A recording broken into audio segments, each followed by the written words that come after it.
روزہ جو رکھنا ہے اس کا جو مقصد ہے، اس کا جو مقصد و محور ہے، جو اس کا لب لباب ہے، وہ کیا ہے؟ لعلکم تتقون، تاکہ تم لوگ متقی بن جاؤ، تم لوگ پرہیزگار بن جاؤ، تم لوگ نیک سہلے بن جاؤ، تم لوگ رب کائنات کی بارگاہ میں جھکنے والے بن جاؤ، تم لوگ اس کی بارگاہ میں آنے والے بن جاؤ، تم لوگ رب کائنات کی بارگاہ میں 5 وقت کی اندر اس کی نماز بعد جماعت پڑھنے والے بن جاؤ، تم لوگ اس کی کتاب پڑھنے والے بن جاؤ، تم لوگ زکوٰۃ دینے والے بن جاؤ، تم لوگ حج کرنے والے بن جاؤ، تم لوگ عمرہ کرنے والے بن جاؤ، تم لوگ قرآن پڑھنے والے بن جاؤ، تم لوگ حدیث پڑھنے والے بن جاؤ، لعلکم تتقون، تاکہ تم لوگ پرہیزگار بن جاؤ۔ روزے کا مقصد یہ ہے، سارا دن روزہ رکھیں، آپ سارا دن روزہ رکھ، پورا سال روزہ رکھتے رہے، پورا سال،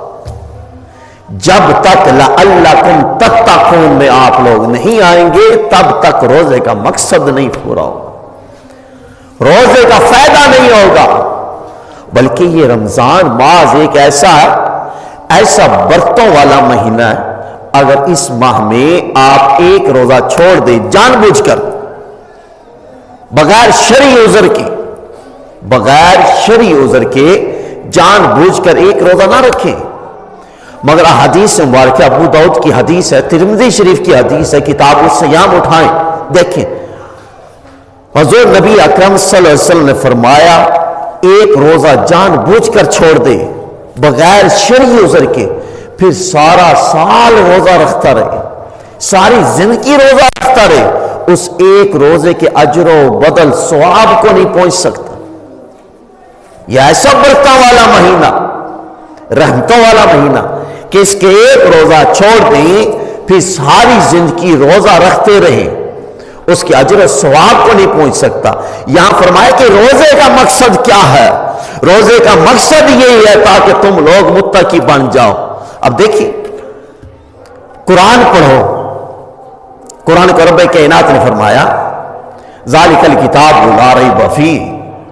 کہ اس کتاب میں کسی قسم کوئی شک اور شبہات ہے ہی نہیں۔ اگر کوئی شک و شبہات ہوتا تو رب فرما دیتا، مگر رب کائنات نے پہلے اس کتاب کی سب سے پہلا جو کام کیا، شک و شبہات کو ختم کیا، اور جیسے ہی شک و شبہات کو ختم کیا ساتھ ہی فرما دیا ھدی للمتقین، کہ یہ جو کتاب ہے قرآن کتاب جو ہے یہ متقین کے لیے ہدایت ہے، نیک سالے لوگوں کے لیے ہدایت ہے۔ اس سے قبل سورہ فاتحہ کے اندر رب کائنات نے اپنی تعریف کے بعد فرمایا اہدنا الصراط المستقیم، اس سے قبل ایاک نعبد و ایاک نستعین، کہ مولا ہم تیری ہی عبادت کرتے ہیں۔ اب نماز کے اندر کھڑے ہیں، نماز میں بار بار پکار رہے ہیں ایاک نعبد و ایاک نستعین، مولا ہم تیری ہی عبادت کرتے ہیں اور تجھ ہی سے مدد مانگتے ہیں۔ عبادت بھی اسی رب کی کر رہا، مدد بھی اسی رب سے مانگ رہا ہے، اور پھر کیا کہا اہدنا الصراط المستقیم، مولا ہمیں سیدھا رستہ دکھا، سیدھا رستہ دکھا۔ کون سا رستہ؟ صراط الذین انعمت علیہم، مولا ان لوگوں کا رستہ جن لوگوں پر تو نے انعام فرمایا۔ اب وہ لوگ کون سے ہیں؟ وہ ان الذین آمنوا وعملوا الصالحات ان لهم جنات تجری من تحتها الانہار، وہ لوگ وہ ہیں جنہوں نے ساری زندگی نیک عمل کیے، نیک صالح عمل کیے، مگر ان کے لیے رب کائنات کے پاس بشارتیں ہیں، ان کے پاس رب کائنات کے پاس ان کے لیے جنت کی نعمتیں ہیں، اور جن کے اندر نہریں بہتی ہیں، دودھ اور شہد کی ناری۔ قرآن مجید ہے، یہ تو ابھی قرآنی تفسیر ہے، قرآن کی تفسیر ہے۔ فرمایا لعلکم تتقون، ادھر سے روزہ رکھے ادھر سے غیبت کرے، ادھر سے روزہ رکھے ادھر سے حرام کمائی لے کر آئے، ادھر سے روزہ رکھے ادھر سے چغلی کرے، ادھر سے روزہ رکھے ادھر سے چوری کرے، ادھر سے روزہ رکھے ادھر سے بھائی کا حق کھائے،